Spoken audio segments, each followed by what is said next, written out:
नम्मा homeopathy आरोग्य संजीवनी. नमस्कार, मी लौकिका. नम्मा homeopathy आरोग्य संजीवनी या कार्यक्रमामध्ये मी आपलं मनापासून स्वागत करते. आजकाल अनेक जण लहानांपासून मोठ्यांपर्यंत विविध आजारांनी त्रस्त असलेले आपण बघतो. या आजारांवरती ऑपरेशन किंवा वेदनाशामक तात्पुरती औषधं देणं किंवा काही रासायनिक औषधांचा वापर करणं अशासारखे उपचार केले जातात. पण नम्मा होमिओपॅथी क्लिनिकमध्ये कुठल्याही ऑपरेशन शिवाय कायमस्वरूपी नैसर्गिक पद्धतीनं आजारावर मात कशी करता येईल यासाठी प्रयत्न केले जातात. नम्मा होमिओपॅथीच्या मुंबईमध्ये दादर, ठाणे, त्यानंतर नाशिक, पुणे, नागपूर, सोलापूर, औरंगाबाद, अकोला, नांदेड, कोल्हापूर, छत्रपती संभाजीनगर अशा ठिकाणी महाराष्ट्रात आणि कर्नाटकात मिळून 21 शाखा आहेत. नम्मा होमिओपॅथी आता गुजरातमध्ये सुद्धा कार्यरत झाली आहे. नम्मा होमिओपॅथी आरोग्य संजीवनी या कार्यक्रमामध्ये आज आपण आर्थरायटिस या विषयावरती चर्चा करणार आहोत. आपल्या सोबत आहेत तज्ञ डॉक्टर प्रणाली देशपांडे. नमस्कार डॉक्टर. सध्या सगळीकडे आपल्या जीवनशैलीमुळे सर्रास ऐकू येणारा रोग म्हणजे आर्थरायटिस. मला सांगा डॉक्टर, आर्थरायटिस म्हणजे नेमकं काय? आर्थरायटिस हा शब्द आपण खूप कॉमनली आजकाल ऐकतोय किंवा आर्थरायटिसचा त्रास होतोय, सांधेदुखीचा त्रास होतोय, हे आपल्या घरोघरी चालत असणारा प्रश्न आहे सध्या. आर्थरायटिस म्हणजे ऑर्थोज म्हणजे तुमचे हाडं किंवा तुमची पूर्ण जी हाडांची जी सिस्टीम आहे, तुमचे जॉईंट्स, त्याच्यावर येणारी सूज. आता ती सूज येण्याच्या मागचे अनेक कारणं असू शकतात. तर ज्याच्यानुसार तुमचं पेन आहे, तुमचा पेन कसा सुरू झालेला आहे याच्यानुसार त्याचे प्रकार बदलतात. आणि आर्थरायटिसचे खूप जास्त प्रकार डे टू डे प्रॅक्टिसमध्ये आम्ही पाहतो. सगळ्यात जास्त आम्ही कॉमनमध्ये जे बघतो किंवा डे टू डे प्रॅक्टिसमध्ये आम्हाला जास्त दिसून येणारे प्रकार म्हणजे संधिवात म्हणजे तुमचा ऑस्टिओआर्थरायटिस, मग नंतर तुमचा आमवात म्हणजे तुमचा आरे रुमॅटॉइड आर्थरायटिस, आणि रक्तवात म्हणजे तुमचा गाऊट आर्थरायटिस. हे 3 प्रकार आम्ही जास्त प्रॅक्टिसमध्ये पाहतो. आपल्या शरीरामध्ये 206 हाडं असतात. तर जेव्हा या सांध्यांमध्ये किंवा तुमच्या या कुठल्याही कंपोनेंटमध्ये जेव्हा इजा येते किंवा तिथे सूज येते तेव्हा तुमचा आर्थरायटिसचा हा त्रास सुरू होऊ शकतो. ठीक आहे. याच्या मागचं कारणंही वेगळी असू शकतात. वयोमानानुसार, शरीरात कॅल्शियमची कमतरता असल्यामुळे, तुमच्या लाईफस्टाईलमुळे किंवा तुमच्या जॉबमुळे किंवा तुम्ही खूप एक वेळ एका ठिकाणी उभं राहून काम करताय किंवा खूप वेळ एका ठिकाणी बसून काम करताय, शरीराला तुमच्या व्यायामाची सवय नाही आहे, एक्सरसाइज तुम्ही व्यवस्थित करत नाही आहे, बॅलन्स डाएट तुमच्या जेवणात नाही आहे, तर त्यामुळे हे आर्थरायटिसचा त्रास आपल्याला कॉमनली दिसून येऊ शकतो. आर्थरायटिसची लक्षणं कशी ओळखायची, म्हणजे आर्थरायटिस झालाय हे कसं ओळखायचं? आर्थरायटिसचे प्रकार फार अनेक आहेत किंवा खूप जास्त प्रकार आहेत. पण सिम्पटम्स साधारणपणा कुठल्या रेंजमध्ये असतात किंवा कसे हे सिम्पटम्स असू शकतात ते आपण आता थोडक्यात जाणून घेऊयात. सगळ्यात पहिले तुम्हाला पेन स्टेज सुरू होते. म्हणजे ही सगळ्यात पहिली स्टेज असते की तुम्हाला हलकी कळ जाणवायला सुरू होते की तुम्ही जी आता डे टू डे ॲक्टिव्हिटी करताय, सपोज तुम्ही चालत आहात, उठताना बसताना तुम्हाला हळूहळू पेन जाणवायला सुरुवात होते. ही तुमची पहिली स्टेज आहे.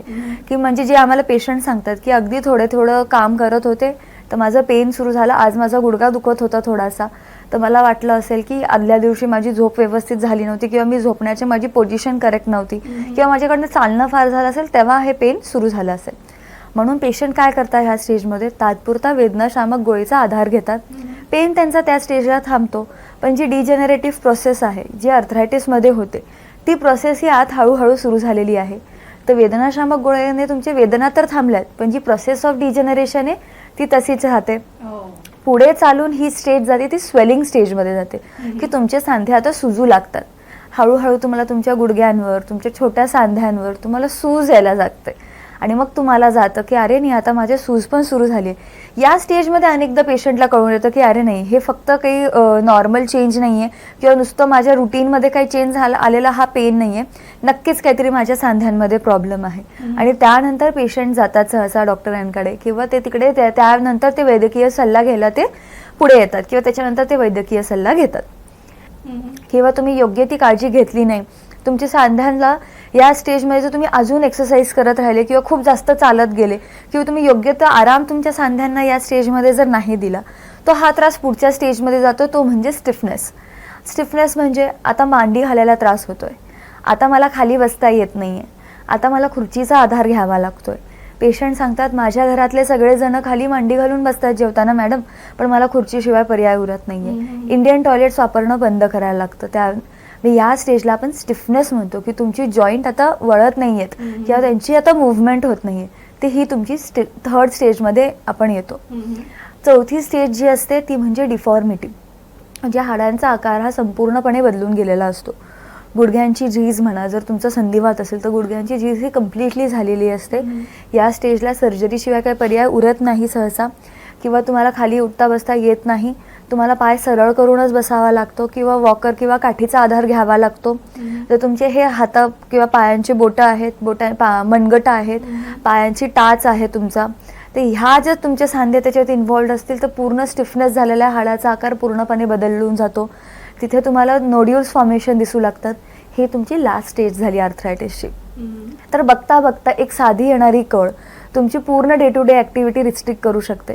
तुम्हाला पूर्ण स्वावलंबन जे आहे किंवा तुम्ही जे स्वतःने जे काम करत होते ते आता दुसऱ्यांवर डिपेंड राहावं लागतं. चालता येत नाही, काठीचा आधार घ्यावा लागतो, किंवा जी आपली डे टू डे ॲक्टिव्हिटी आहे, छोटे छोटे कामंसुद्धा तुम्हाला करता येत नाही.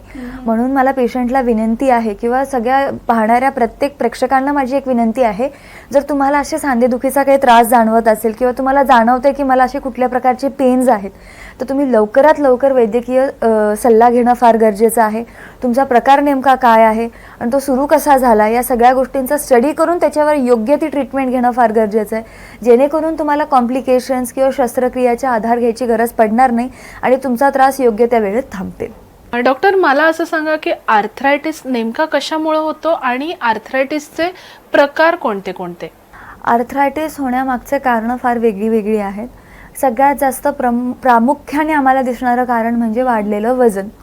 जे तुमचं वजन खूप जास्त वाढतंय, ओबेसिटी आपण जे म्हणतो, या ओबेसिटीमुळे तुमच्या सांध्यांवर येणारा भार किंवा तुमच्या सांध्यांवर येणारा जो तुमची हेवीनेस आहे, त्याच्यामुळे तुमच्या सांध्यांची जेव्हा झीज होते किंवा त्याच्यानंतर तुमच्या सांध्यावर येणारी जी सूज आहे, याच्यामुळे सुद्धा आर्थरायटिसचा तुम्हाला त्रास होऊ शकतो.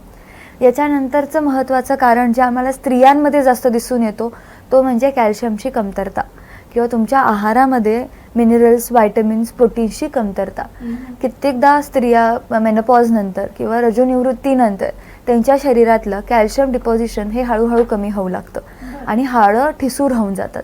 त्याच्यामुळे तुम्हाला हे सगळे त्रास सुरू होऊ शकतात. आर्थरायटिसचे त्रास जास्त सुरू होतात. ऐकलं पण असेल की साधारण 40 नंतर किंवा 45 वर्षानंतरही आपल्याला हे जास्त त्रास ऐकू येतात की आर्थरायटिसचा त्रास होतोय किंवा आता माझे गुडघे दुखायला लागलेत, कारण की ह्या एजमध्ये तुमच्या गुडघ्यांची झीज व्हायला सुरुवात होते, शरीरातलं कॅल्शियम कमी होऊ लागतं. यानंतरचं महत्त्वाचं कारण जे आपण बघतोय की डे टू डेच्या ॲक्टिव्हिटीमध्ये हिल्सचा वापर स्त्रिया खूप जास्त करू लागल्या आहेत. पर्याय उरत नाही आहे जॉबच्यासाठी म्हणा किंवा तुमच्या वर्कप्लेस एन्व्हायरमेंटमुळे तुम्हाला हिल्सचा हा पर्याय निवडावा लागतो. पण त्यामुळे तुमच्या पाठीवर, तुमच्या कमरेवर पण खूप जास्त परिणाम होतो, शिवाय तुमच्या टाचांवर त्रास होतो व त्याच्यामुळे कॅल्किनियल स्परचा जसे त्रास आहेत की ते आपण जे म्हणतो की टाचेचं हाड वाढलंय किंवा ते दुखणं जे सुरू होतं, तोही एक आर्थरायटिसचा प्रकार आहे. तर तसे तुम्हाला जॉईंट पेन सुरू होतात. याशिवाय पुरुषांमध्ये जास्त दिसणारं कारण म्हणजे जे खूप जास्त उभं राहून काम करतात, जसे आपले पोलिसमॅन आहेत, रिसेप्शनिस्ट ज्यांचे जॉब आहेत, ठीक आहे, जे खूप वेळ एका ठिकाणी उभं राहून काम करतात, तर तुमच्या जॉईंट्सला, तुमच्या मसल्सला, तुमच्या लिगामेंट्सला योग्य तो आराम मिळत नाही, त्यामुळे हा त्रास होऊ शकतो. याशिवाय जंक फूड किंवा जे एरिएटेड ड्रिंक्स आहेत ते जर तुम्ही खूप जास्त कन्झम्पशन तुमचं चालू असेल, त्या एरिएटेड ड्रिंक्समुळे सुद्धा तुमच्या शरीरातलं जे कॅल्शियम आहे ते हळूहळू इरोड होऊ लागतं किंवा ते ॲब्झॉर्ब केलं जातं आणि तुमच्या हाडांची घनता कमी होऊ लागते आणि तेव्हा नंतर तुम्हाला आर्थरायटिसचा त्रास होऊ शकतो. ठीक आहे, तर आर्थरायटिसचे कारणंही भरपूर आहेत. त्या प्रत्येक कारणानुसार त्याचे पेन किंवा त्याचे सिम्पटम्स बदलू शकतात आणि त्याच्यानुसार त्यांचे टाईप्स बदलतात. जसं मी सुरुवातीला इंट्रोडक्शनमध्ये सांगितलं की आपले जे आर्थरायटिसचे कॉमन टाईप्स आहेत त्याच्यातला सगळ्यात पहिला टाईप म्हणजे ऑस्टिओआर्थरायटिस, म्हणजे तुमचा संधिवात आहे, ज्याच्यात तुमच्या गुडघ्यांची किंवा मोठ्या सांध्यांची इन्व्हॉल्वमेंट त्याच्यात असते. त्याच्यानंतरचा महत्त्वाचा त्रास म्हणजे रुमेटॉइड आर्थरायटिस. यात तुमचे छोटे सांधे जास्त ग्रसलेले जातात किंवा छोट्या सांध्यांना तुम्हाला जास्त त्रास होतो. त्याच्यानंतरचा महत्त्वाचा टाईप म्हणजे गाऊट आर्थरायटिस, ज्याच्यात तुमच्या शरीरातलं युरिक ॲसिड वाढून तुमच्या छोट्या सांध्यांना तो इजा करायला सुरुवात करतो आणि मग आर्थरायटिसचा त्रास सुरू होतो. असे हे वेगळे वेगळे प्रकार आर्थरायटिसचे असतात. याशिवाय एका ठिकाणी बसून केलेल्या कामामुळे किंवा योग्य पॉश्चरमध्ये तुम्ही बसत नाही आहे तर तुमच्या मणक्यांमध्ये सुद्धा तुम्हाला पेन जाणू शकतो. त्याला आपण स्पॉन्डिलिसिस असा त्रास म्हणतो, त्याला लंबार स्पॉन्डिलिसिस किंवा सर्वायकल स्पॉन्डिलिसिस, जे आपण खूप वेळ मोबाईल वापरतोय, खाली मान घालून आपण बसतोय आणि मानेला योग्य तो आराम मिळत नाहीये, उशी व्यवस्थित वापरत नाहीये, झोपेत पोझिशन व्यवस्थित मेंटेन ठेवत नाहीये, तेव्हा तुमच्या मणक्यांवर येणारा ताण किंवा मणक्यांवर येणाऱ्या दबावामुळे होणारा अर्थरायटिस किंवा होणाऱ्या तिथल्या मणक्यातल्या बदलांना आपण स्पॉन्डिलिसिस असं म्हणतो. अशा अर्थरायटिसचे अनेक प्रकार आहेत. तुम्हालाही सांधेदुखीचा त्रास असेल किंवा आपल्याला आर्थरायटिस आहे किंवा नाही हे जाणून घ्यायचं असेल, आर्थरायटिस बद्दल काही शंका असतील, काही प्रश्न असतील, तर या स्क्रीनवर दिसणाऱ्या नंबरवरती तुम्ही संपर्क करा. आमचे तज्ज्ञ डॉक्टर तुम्हाला नक्की मार्गदर्शन करतील, आर्थरायटिस बरा करण्यासाठी तुम्हाला नक्की मदत करतील. आता कार्यक्रम चालू आहे, तुम्हाला काही प्रश्न असतील तरी देखील तुम्ही मॅडमना फोन करून विचारू शकता. डॉक्टर प्रणाली देशपांडे आपल्याला नक्की मार्गदर्शन करतील. हा कार्यक्रम पाहत असताना काही प्रेक्षक आपल्यासोबत जोडले गेलेत, त्यांनाही काही प्रश्न विचारायचे. डॉक्टर तुम्हाला आपल्याला एक फोन येतोय, बघूया कोण बोलताय आपल्याशी. हॅलो, हा बोला, आपलं नाव सांगा. माझं नाव स्वाती आहे. मी नागपूर इथून बोलते. नमस्कार स्वाती. डॉक्टरांना असा प्रश्न विचारायचा होता की माझी आजी आहे, तिचं आता वय आहे 65, तिचे गुडघे वगैरे सगळे दुखतात, तर या वयात सुद्धा आपण जर का होमिओपॅथी घेतली तर तिला बरं वाटेल का, ती काम करू शकेल का? डॉक्टर प्रणाली काय सांगाल यावरती? नक्कीच, तुम्ही जे सांगताय स्वातीताई, तुमच्या आजीचे आता जे गुडघे दुखतायत म्हणजे हा संधिवाताचा त्रास आहे आणि त्यांनाही याही वयात नक्की होमिओपॅथी वर्क करू शकते. होमिओपॅथी औषधं ही कम्प्लिटली विदाऊट साईड इफेक्ट असतात, त्याचा त्यांना काहीही त्रास होणार नाही आणि त्यांची गुडघेदुखी थांबून त्यांना नॉर्मल चालता येईल किंवा त्यांना बसता येईल. त्यांची डे टू डे ॲक्टिव्हिटी रुटीनाईज करण्यासाठी आपण त्यांना नक्कीच मदत करू शकतो. तुम्ही लवकरात लवकर आपल्या जवळच्या शाखेला व्हिजिट करा, जेणेकरून त्यांचा त्रास आहे त्या स्टेजला आपण थांबवू शकतो.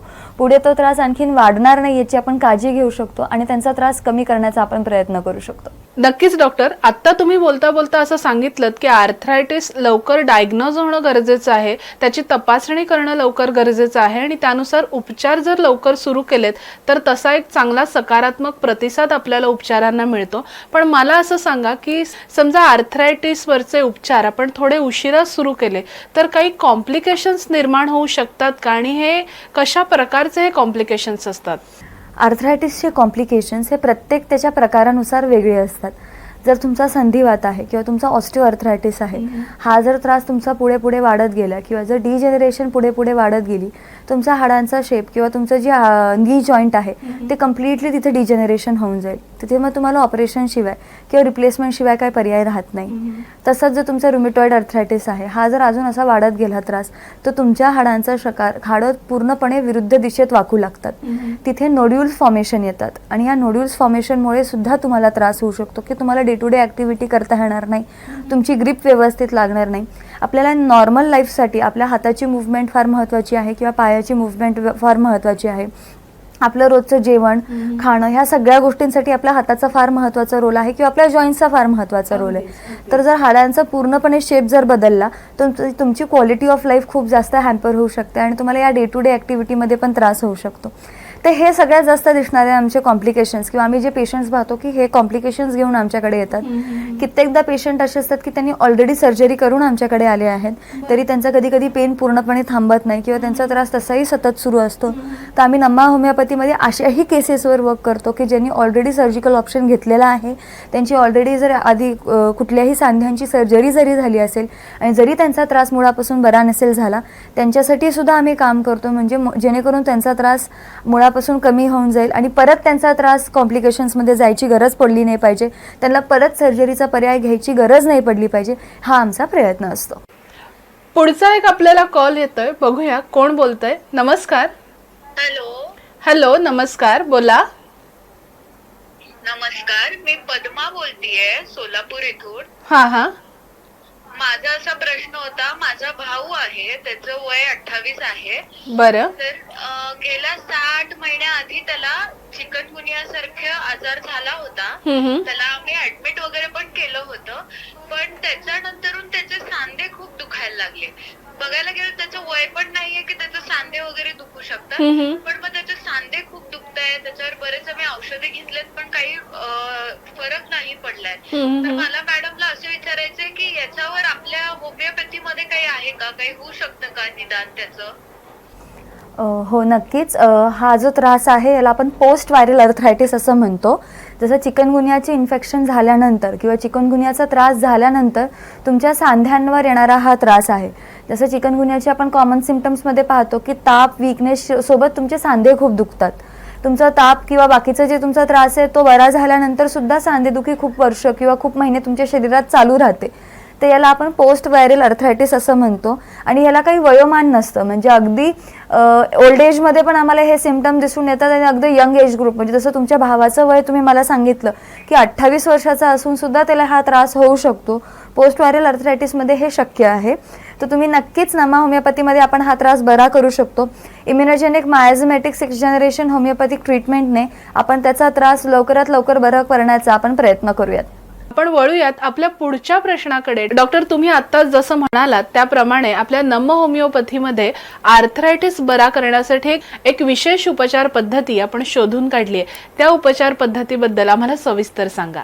तर नमा होमिओपॅथीमध्ये जी आम्ही ट्रीटमेंट किंवा जी आम्ही औषध प्रणाली वापरतो त्याचं नाव आहे इम्युनोजेनिक मायझोमॅटिक 6th generation homeopathic treatment. Immunogenic म्हणजे काय? आजार कोणताही असो तो मुळापासून जर बरा करायचा असेल तर तुमची रोगप्रतिकारक शक्ती ही स्ट्रॉंग झाली पाहिजे किंवा तुमची रोगप्रतिकारक शक्ती ही मुळापासून स्ट्रॉंग असली पाहिजे, त्याच्यात ताकद असली पाहिजे. तर तो आजार बरा करायच्यासाठी तर हे सगळ्या आजारांमध्ये तुमचा आजार मुळापासून बरा करण्यासाठी रोगप्रतिकारक शक्ती स्ट्रॉंग करणारी आमची ही इम्युनोजेनिक औषधं आहेत.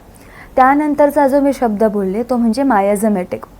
प्रत्येकाच्या शरीरात कुठलाही आजार तयार होण्याच्या आधी काही ना काहीतरी एक मूळ कारण असतं. ते शारीरिकही असू शकतं, ते मानसिकही असू शकतं. जसं आपण डिस्कस केले की कारणं फार वेगळी वेगळी असतात. शारीरिक जसे की वाढलेलं वजन, एका ठिकाणी बसलेलं काम, हे सगळे कारणं झालीच. याशिवाय महत्त्वाचं कारण म्हणजे मानसिक ताणतणाव. जर तुमच्या लाईफमध्ये खूप जास्त स्ट्रेस टेन्शन आहे किंवा खूप जास्त प्रेशर आहे, हे जर तुम्ही व्यक्त करत नसाल किंवा तुम्ही खूप जास्त स्ट्रेसमध्ये असाल तेव्हासुद्धा तुम्हाला आर्थरायटिससारखे क्रॉनिक आजार होऊ शकतात. याशिवाय कित्येकदा आर्थरायटिस हा जेनेटिकली पण येतो किंवा जेनेटिक हिस्ट्री पण त्याच्यात असते. तर त्या जेनेटिक हिस्ट्रीमध्ये की तुमच्या आईवडिलांमध्ये किंवा तुमच्या मॅटर्नल साईडमध्ये किंवा मावशी, आत्या, मामा, काका जे तुमचे रक्ताचे नातेवाईक आहेत त्यांच्यामधनं जर तुम्हाला हा आर्थरायटिस असेल ज्याला जेनेटिक लिंक आहे, तर मग अशा आजाराला आपल्याला मुळापासून वर्क करणं फार गरजेचं आहे. तुमची फॅमिली हिस्ट्री पण फार महत्त्वाची आहे. याशिवाय आर्थरायटिसचं पिक्चर प्रत्येकाच्या शरीरात हे वेगळं असतं. प्रत्येकाची भूक, तहान, झोप ही पण बेसिक ॲक्टिव्हिटीसुद्धा एकमेकांपेक्षा वेगळी असते. आणि कळ, दुखण्याचा टाईम, दुखण्याचा प्रकार या सगळ्या गोष्टी पण वेगळ्या असतात. तर नमा होमिओपॅथीमध्ये येणाऱ्या प्रत्येक पेशंटची आम्ही तेवढी सखोल हिस्ट्री घेतो. प्रत्येक त्याचा त्रासाला आम्ही सखोल अभ्यास करून आम्ही जाणून घ्यायचा प्रयत्न करतो. त्याशिवाय त्याची फॅमिली हिस्ट्री कशी आहे, त्याची मानसिक ताणतणाव कसा आहे, त्या व्यक्तीची कॉन्स्टिट्यूशन काय आहे, त्याची झोप, भूक, तहान ह्याच्यात काही अफेक्टेड आहे का, या सगळ्या गोष्टींचा सखोल अभ्यास करून कन्सेप्ट ऑफ इंडिव्हिज्युअलायझेशन म्हणजे प्रत्येक माणूस हा प्रत्येकापेक्षा वेगळा आहे, ही आमचा मेन अप्रोच असतो. ह्याच्यानुसार प्रत्येक व्यक्तीनुसार आमचा औषधांचा अप्रोच बदलतो आणि त्याचा त्रास किंवा त्या माणसाचा त्रास, त्या व्यक्तीचा त्रास मुळापासून बरा करण्याचा आमचा हा प्रयत्न असतो. यानंतरचा जो मी शब्द बोलले तो म्हणजे 6th जनरेशन. आता अजून एक महत्त्वाचा प्रकार असतो RA किंवा रुमेटॉइड आर्थरायटिस. हे आजार आजकाल खूप यंगर एज ग्रुपमध्ये पण दिसत आहेत किंवा अँकोलायझिंग स्पॉन्डिलिसिस हे खूप यंगर एज ग्रुपमध्ये दिसत आहेत. आर्थरायटिसचा त्रास जो आधीच्या काळात साधारण 50 नंतर किंवा 60 नंतर दिसणारा जो त्रास होता तो आता यंग एज ग्रुपमध्ये पण दिसून येतोय. म्हणजे आपल्या लाईफस्टाईल बदलल्यामुळे, आपले डाएट बदलल्यामुळे, जे आपले डे टू डे ॲक्टिव्हिटीज आहेत ते बदलल्यामुळे आजाराचं स्वरूपही बदलू लागलं आहे. तशा बदलत्या काळाच्या नुसार किंवा बदलत्या आजाराच्या स्वरूपानुसार आपल्याला औषधांची पण तेवढी बदल करणं फार गरजेचं आहे.